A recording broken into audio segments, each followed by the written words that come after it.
నలిగిపోయేవాళ్ళు, రైలు పట్టాలంటే రాలిపోయేవాళ్ళు,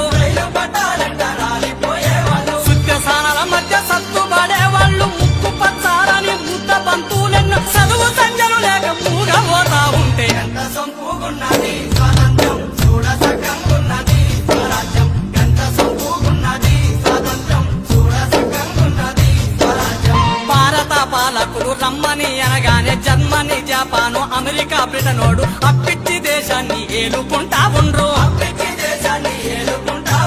ఎండవానలు తప్ప అన్ని వాళ్ళేనంట, మిఠాయి